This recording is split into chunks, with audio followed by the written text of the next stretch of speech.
It's often said that NFTs that were minted in 2021 or before that will have historical value. This technology is in its infancy despite going through a boom and this recent bust cycle. However, NFTs are just getting started. Today, we're going to discuss 10 of the most common myths about historical NFTs. Hello, I'm Taj, digitally known as Tropic Vibes, the host of Nifty Business, where we highlight NFTs and explore Web 3.0 as we move from pure speculation to creating real-world value.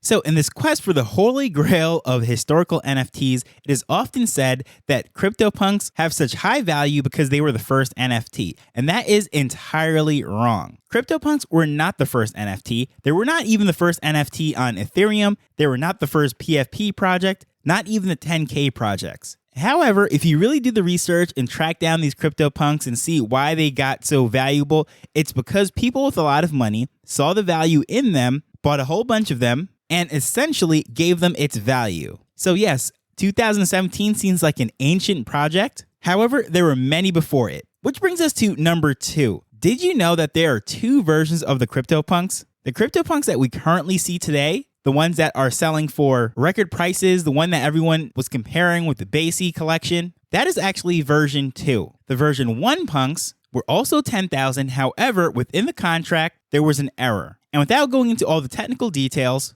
V1 was abandoned and the contract for V2 was created. However, the blockchain doesn't lie and that record is immutable, meaning that it cannot change. It is not going anywhere. So yes, on the Ethereum blockchain, they are 2 official versions of the CryptoPunks that were created by Larva Labs. And when this was discovered, there was a huge debate whether or not this was a counterfeit. However, everything is dated on the blockchain and all the evidence is there that the CryptoPunks that we hold in high esteem are not even the first CryptoPunks. Number 3 is the actual date of the first NFT. Now, depending what standards or what you're going to actually use to classify what an NFT is, which blockchain it has to be on, all the properties, there's so many factors that can determine when the first NFT was created. And if you do some research, it's going to be pretty hard to track down the very first one. You can find information about a project from 2014 called Quantum, 2015, a project called Etheria, which was the first one on Ethereum, or in 2017, the standard of the ERC21, which is a very popular standard, which was for the longest period of time, all of the NFTs that were coming onto Ethereum were of that standard. And I'm not going into all the technical details. Pretty much it is way over my pay grade anyways to fully explain what that means. And for the general public, whether you're collecting NFTs or you're trying to launch a business, unless you are the developer, you don't really need to know that. But just knowing that the ERC21 token came out in 2017, and multiple tokens of different standards came out after that, it opens up all the debates as to what exactly are we tracking.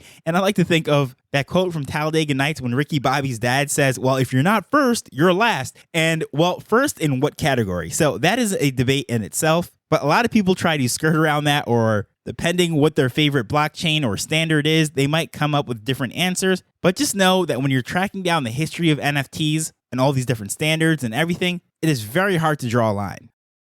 Number 4, we're going to go to Beevil sales of 5,000 days. That made all the headlines, really threw NFTs into the mainstream media. And that was, of course, at the time, $69 million worth of ETH was generated from selling that NFT. So that is sort of a mark in time saying that, yes, that is when the bull market officially started. However, there were big sales around that time. And in fact, that is not the most expensive NFT ever sold. It is number 2. However, even that is up for debate. So again, it depends who you're asking to draw a line with what statistic to figure out where you set that record. But the one thing that we can pretty much all agree on is that the bear market officially started in the spring of 2022 because the peak NFT sales volume, prices, the height of the number of wallets, all of that stuff really took place in the month of January 2022. So that is why most of us agree on placing some sort of emphasis on NFTs from 2021 and before that. However, there is no centralized bureau of historical NFTs or anything of that nature.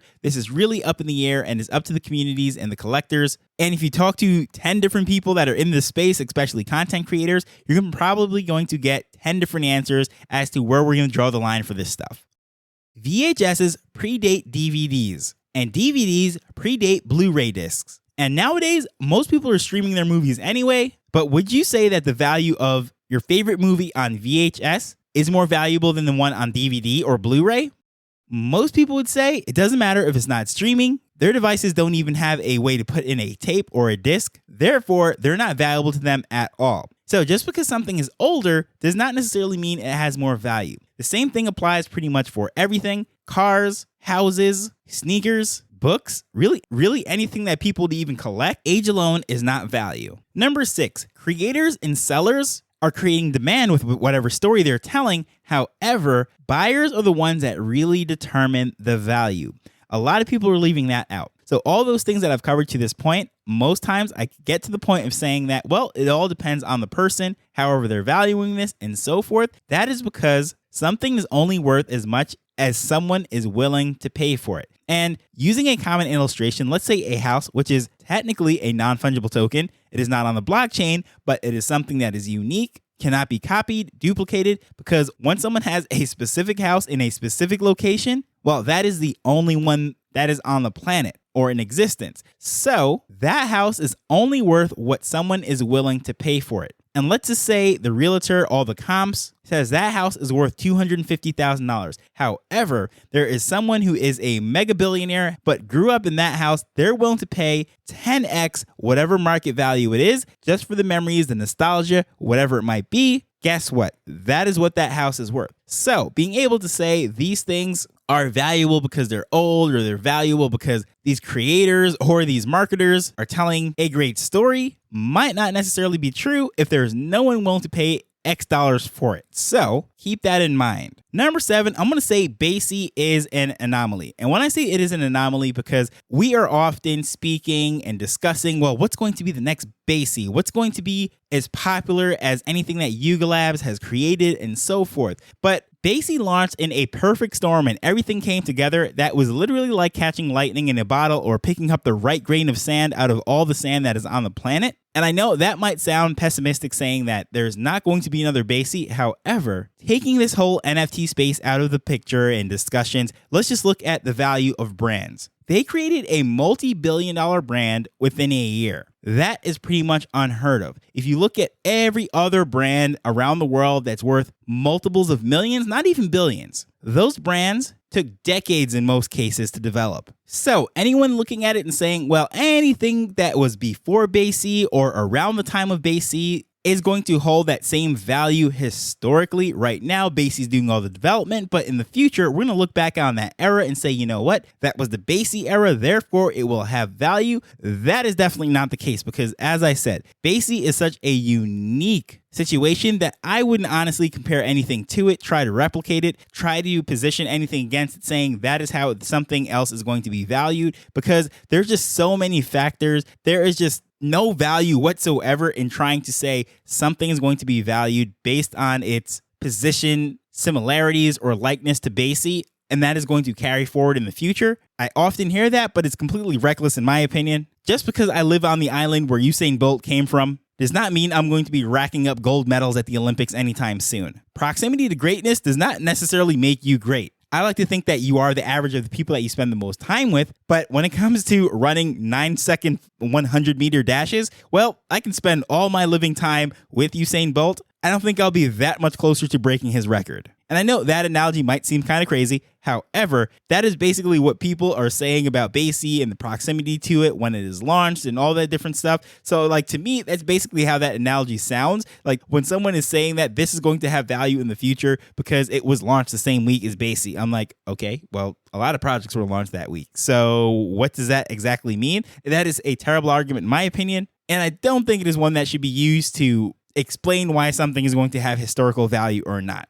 And number 8, strong leadership is probably by far the most important thing as to whether these things are going to have value in the future or not. Because if you look at two properties that are very similar in nature, we're going to look at DC Comics and Marvel Comics. Well, DC had a 30-year head start before Marvel. Most of Marvel's characters were created by Stan Lee in the 60s. Superman and Batman and many of the characters from DC came out in the 30s. However, we can all see how that's going today. And to be honest, there are many Marvel characters that pretty much look like knockoffs of DC characters. Their origin stories their superpowers, and a lot of other things are direct answers or copies, clones, whatever you want to say, of DC Universe. Even the Avengers. DC had the Justice League way before it. Now these movies coming out, people are saying DC is trying to knock off Marvel, but that is actually not true. If you look through the comic book history, you can see that DC had that done way before they did. However, when it comes to executing it, bringing it to the world, creating movies and all those different things, a 30-year head start did not help them create a better franchise. And the first appearance in comics of many of those DC characters do not have the same resale value of Marvel characters that came out 30 years later. That is just a fact. Which brings us to number 9. And I'm going to use that same superhero analogy and try to continue with that line of thought. It's just a market fit in general, because something might have historical value. However, it might not have an audience or a group of people that are willing to really purchase it at a premium. So that really goes back to number 6 when I said that buyers are the ones that really create the value. But in the case of a market fit, what I'm going to do is use a comparison between Superman and Batman. Superman and Batman both came out in the 30s. They both have TV shows, cartoons, movies, and they're very similar in trajectory. However, despite Batman being my very favorite superhero of all time, Superman generates way more money than Batman ever does. And that's because Superman is a much more broad appeal. Superman has a clean, wholesome story and image that can go on lunchboxes for children, and these storylines are usually G-rated. It is completely different than Batman, who normally has very dark stories. This is a guy with a whole bunch of skeletons in his closet and just a whole bunch of issues. The characters and the villains are way darker. It is much more adult tone, and going in my 30s, going into my 40s, 50s, and 70s, I think I'll still be a fan of Batman going forward. However, Superman finds most of its success in these light-hearted family type of movie settings, and that is why he always will have more value on the open market, because there's just way more fans, more people that are willing to spend money on Superman than they are Batman fans. And it's not because Superman is a few years older than Batman, it's because he just fits the broader market much better than Batman does. And lastly, number 10, IP has to maintain its relevance. That is the only reason why a historical NFT is going to be worth anything in the future. Something might be on the top of the world right now, such as Basie. However, what if in 5 years some manuscript pops up and it is discovered that all of that, the idea for everything that they created, was stolen? I'm just saying a hypothetical situation. I don't want any apes blowing up my Twitter feed or anything of that nature. I'm not accusing them of anything, but what I am saying is we don't know what the future holds. So anything can happen to any of these IPs. We could find out that some crazy class action lawsuit or some civil suit or some copyright infringement took place. Like, who knows what could happen, and it could absolutely kill that NFT project. And you don't believe that could happen? Well, look what happened to the crypto chicks. Once it was discovered that the art was created by a young artist that ended up Googling a lot of image which she drew from in order to create that artwork, well, the value of those things just went straight into the floor. And truthfully, the community and the project has never recovered from that. So it is very difficult to have things last a long time, be relevant, continue to build a bigger and bigger brand. So truthfully, as much as we like to say that we're experts in the space and we can pick out these historical NFTs, most of us are guessing. And the rest of us are willing to admit and say a lot of the things that are said about these quote-unquote historical NFTs are a bunch of myths. So while you're browsing around and looking around to see, well, what should you quote-unquote invest into for the future, if influencers are telling you buy a whole bunch of historical pieces, just ask them a bunch of questions, because I would love to know how they define a historical NFT and what their bag looks like. And hey, if you want to listen to them, that is absolutely cool by me. However, no one can say that I pointed them in any direction and saying, hey, buy this. There are quite a few projects that I look at and say, you know what? I personally think the narrative of that story fit that time that we were in, and it's something that I personally value. But even with those projects, I would never stamp it as historically relevant and put my life savings into it as if I knew the future. But I'd love to know, what are your thoughts on all this? Do you have any quote-unquote historical NFTs that you have in high regards? Did I make any points that you think are absolutely ridiculous and would like to counter? Please feel free to reach out to me at Tropic Vibes on Twitter or using the contact information in the show notes. But as usual, I just want to thank you for taking time to listen to this as we're learning and building Web3 together. So until next time, later. The Nifty Business Arrow is not investment advice. It provides insights and information within the space. As with anything, please do your own research before making a decision whether you're making an investment or a purchase.